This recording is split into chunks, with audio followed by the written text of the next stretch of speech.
Да ладно, Цапля, какой чай? Цапля, не суети. Тортиком и потом закусим. Вот, правильно. Лоб, что берем? Ребят, Я даже не знаю, а. завтра же будет построение, а потом, если с перегаром попали, то хана. У вас уже есть взыскание. Цапля, ну кто на 18 лет пьет чай?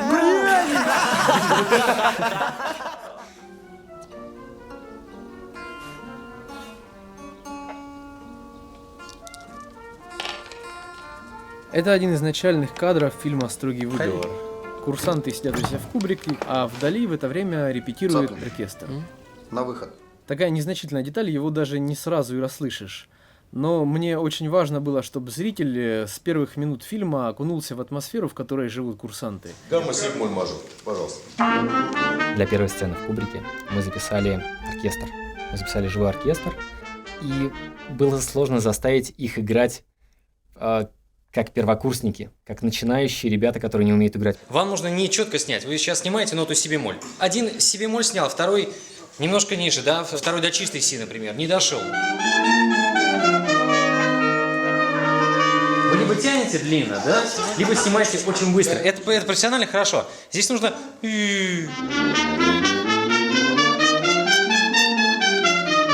это делаете красиво сейчас. Это очень сложная задача. 2, раз.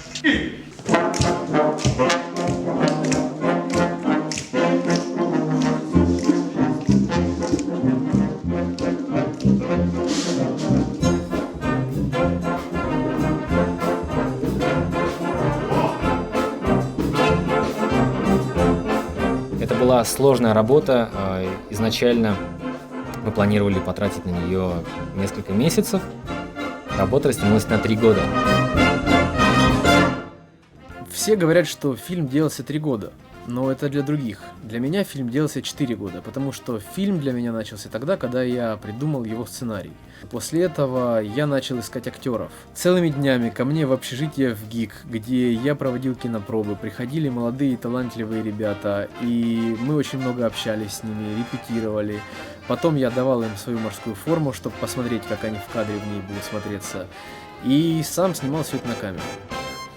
За месяц я пересмотрел 36 молодых актеров, и в конце концов на главную роль я утвердил Владислава Кузнецова. Ну, может, и не увидишь. Опа! А че ты Поздравляю, сколько исполнилось? Ну, считай по пальцам. 10. 10 тебе не знаю. Мне было важно не просто выбрать хороших актеров, а собрать из них актерский ансамбль, такой, чтобы зритель, глядя фильм, мог поверить, что между этими людьми возникают какие-то взаимоотношения.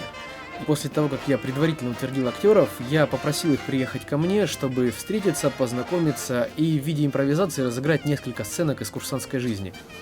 Че такой кислый? Да мне, короче, моряк лепили на 1 мая. Да, не повезло. Я же вам говорил, Сочувствую.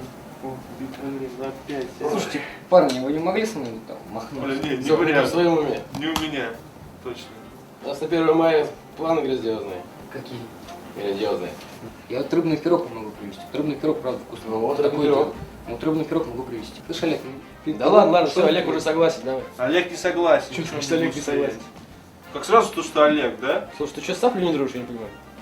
Дружу. Ну А вот. что ты на меня сразу все валишь? А чё, на кого? Я ничего не валю, я предлагаю тебе почувствовать себя мужчиной и помочь другу в беде. Я до этого никогда не снимался. Это было очень много технических сложностей. Ну, обычно в театр пришел, сыграл отрывок, там 10 минут, что-то настроился, не настроился, но пока там играешь, что-то такое, вклинишься, что-то сыграешь. Вот, а тут, когда только ты что-то сейчас 2 фразы сказал, думаю, сейчас пойдет, вот сейчас пойдет истинное вдохновение. Вот, стоп, будет дубль. Цапля! Спасение прибыло! Цапля! Спасение прибыло! Цапля! Спасение прибыло! Цапля! Спасение прибыло! Когда привыкаешь ко всей этой истории, многое что уже снято. Особенно, когда остается 30 метров, и вот в пленке, и вот в это 30 метров должна вот два реплика с одного дубля, и больше пленки нет, это последний день. Режиссер знает то, как подойти к актеру. Тишина в коридоре. Начали.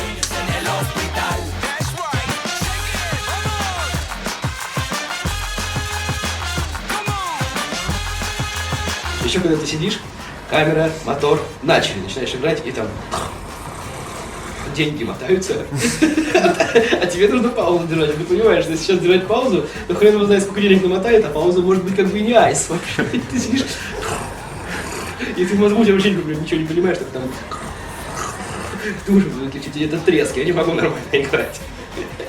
Первые пару дней очень думал о камере, вот, а потом подумал, ой, фиг с ним, пускай себе трещит.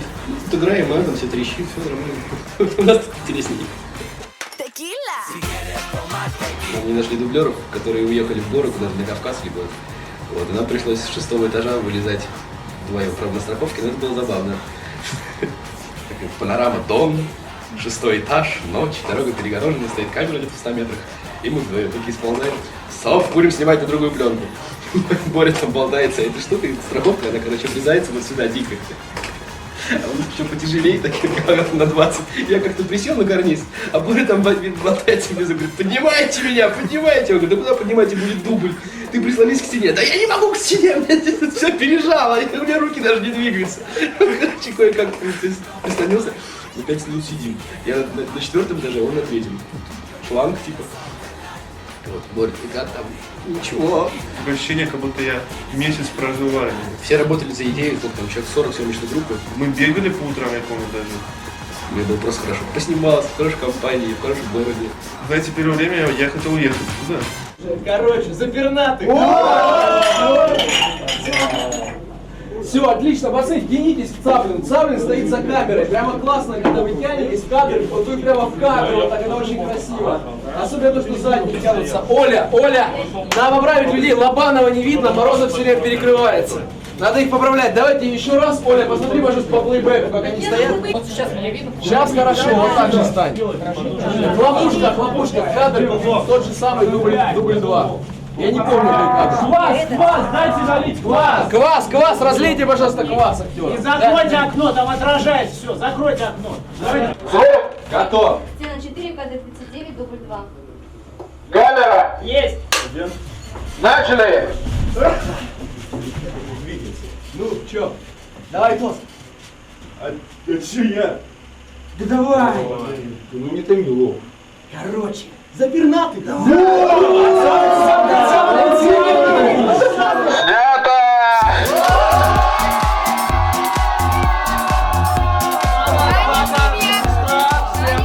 Я передаю привет всей своей семье.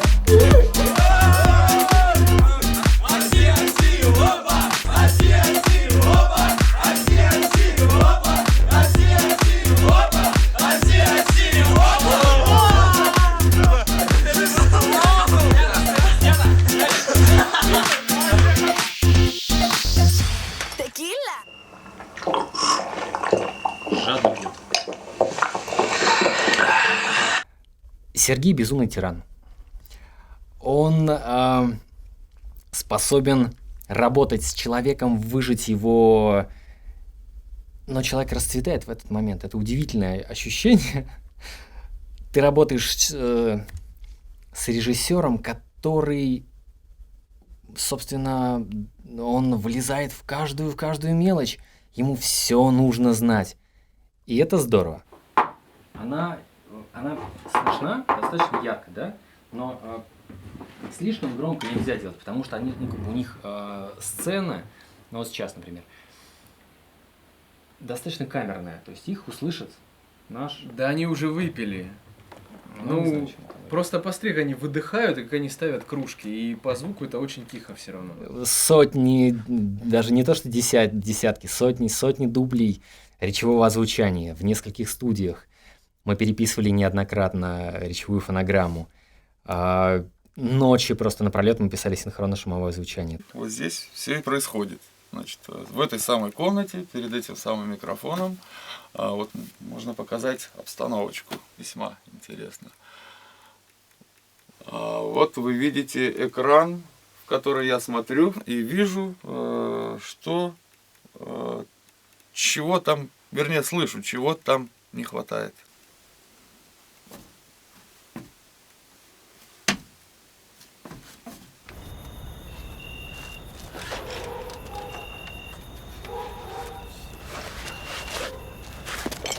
Конечно, это была изнурительная работа, и не всегда хватало времени, мы откладывали что-то, переносили, потом снова возвращались к этой работе. Закрой рот. И вот здесь он, видишь, закрой маленький дрыг, и он большой сразу после этого. На рот надо дернуть активно. Там даже видно, что металлическая штука такая. Видишь?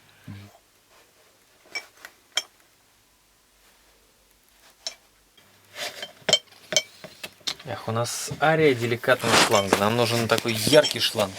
Саш, по лицу бьем себя. Здесь нужно достигнуть идентичности, абсолютной точности звучания, поэтому только по лицу и только сильно.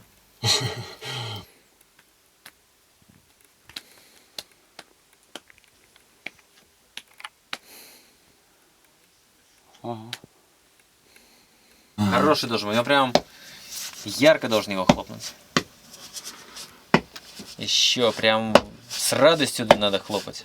Пишем.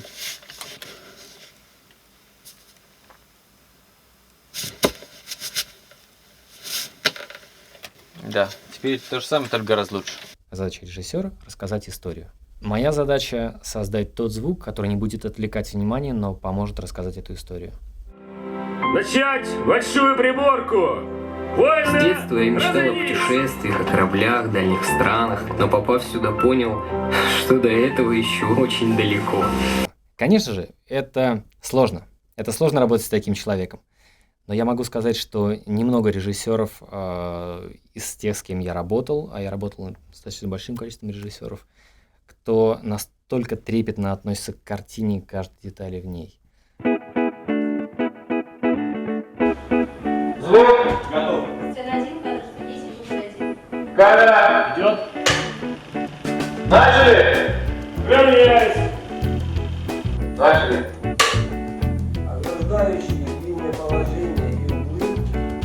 На исходную еще раз. Еще кадр. Все, сейчас снимаю.